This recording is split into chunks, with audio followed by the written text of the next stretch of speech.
Hello, my strangelings. Welcome back to the continuation of the Beckford family case. Alright, so we left off when his brother Terry left their house. Well, that Sunday night, the reign of terror continued. Yet beyond that, it seemed as though everyone in the house had gone haywire. "I'm gonna kill you," Vicky screamed at her brother. "Yeah, I'll kill you first," Eric snarled back. "I'm going to kill both of you," Sharon shouted at the two of them.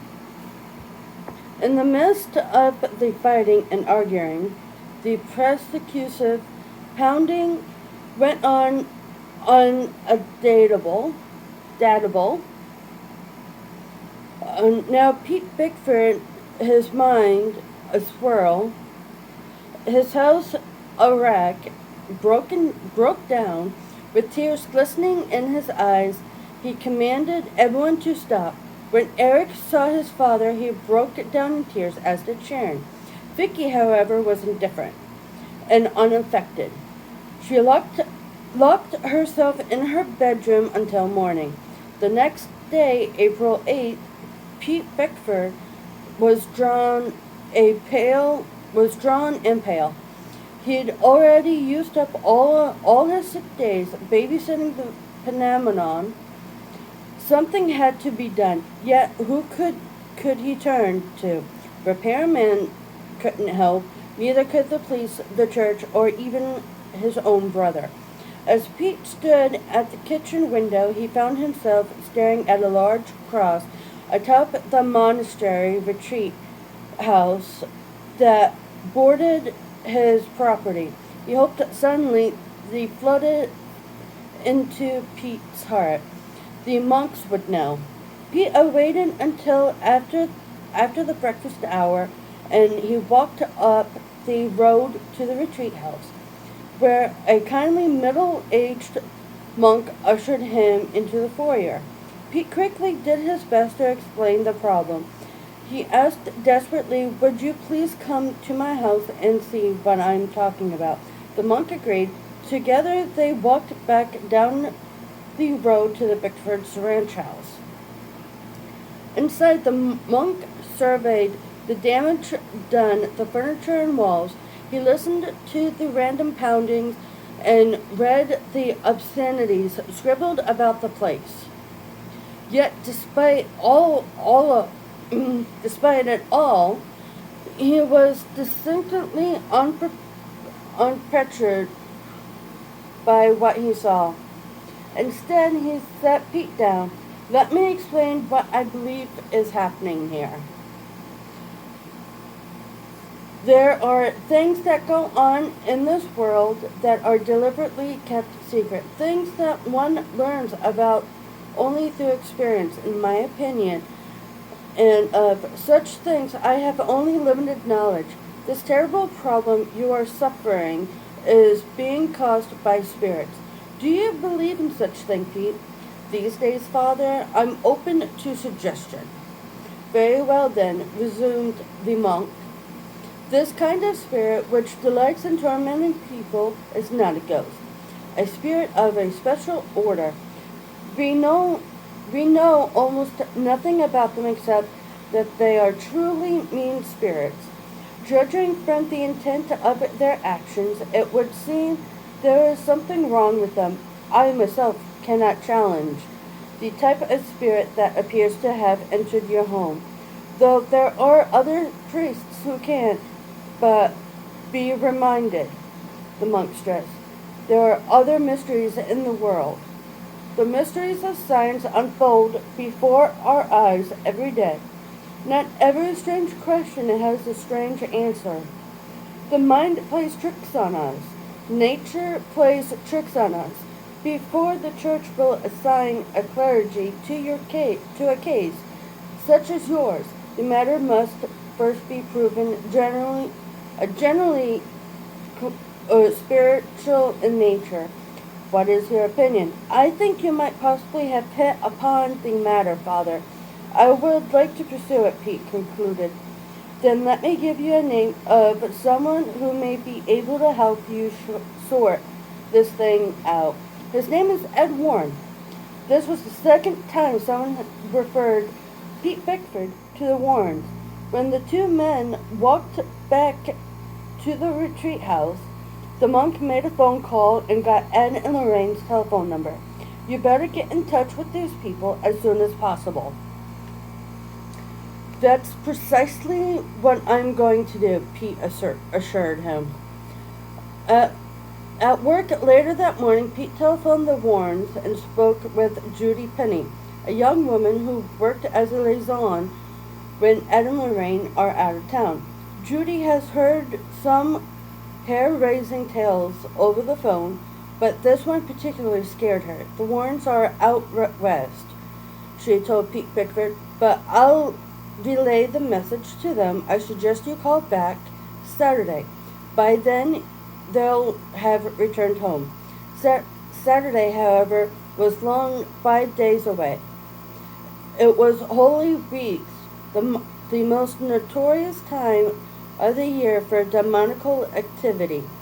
The next morning at daybreak, the Beckfords awoke to the sound of objects pelting the roof.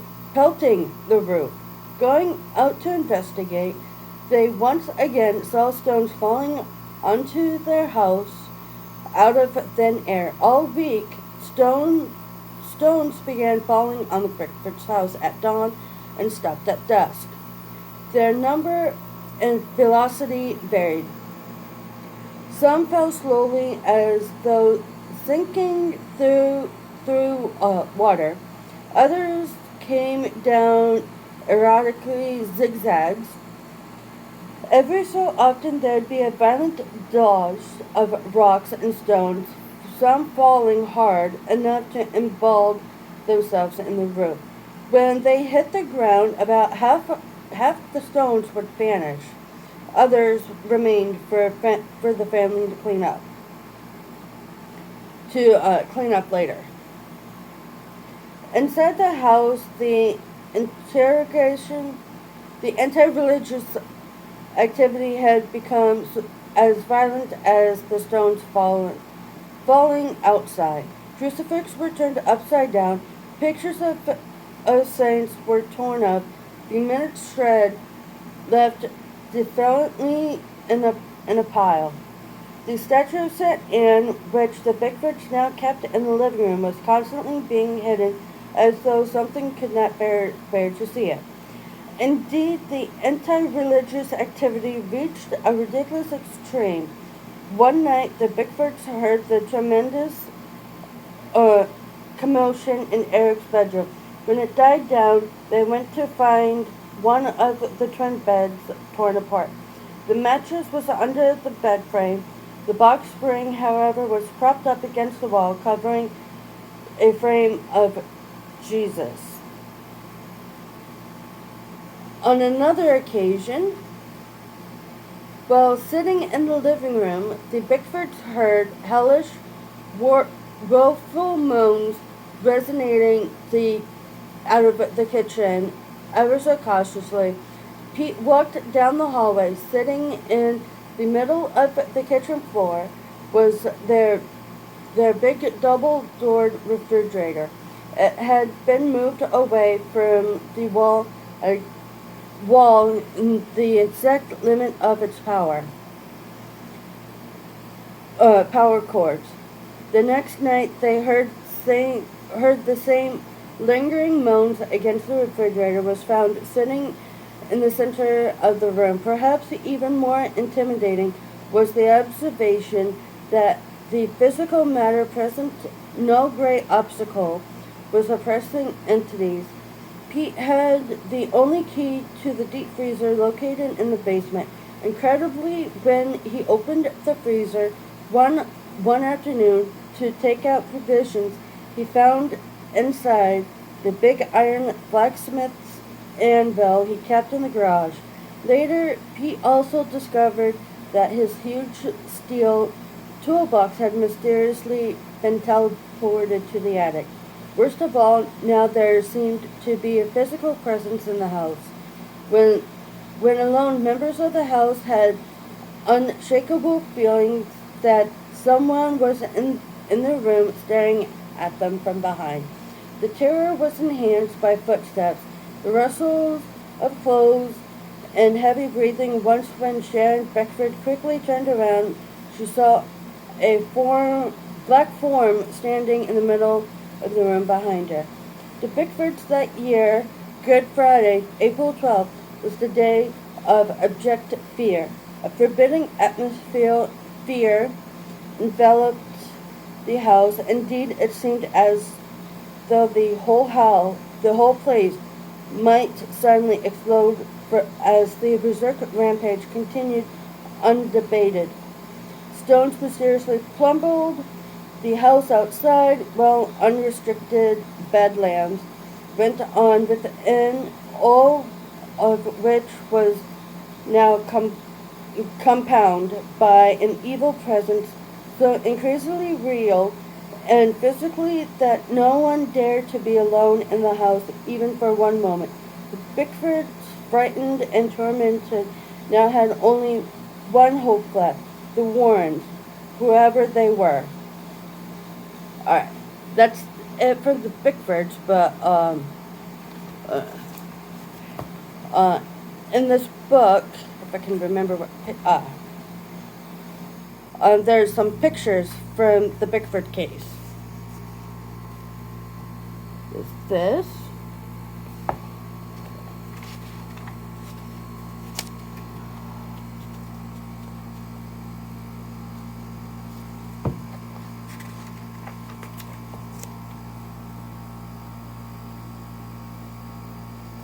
These are all pictures from the Beckford's house that Ed and Lorraine's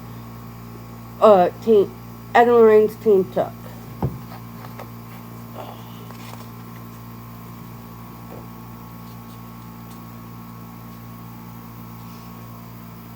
Alright. So that's the end of the Beckford case. I'll see you guys in the next video.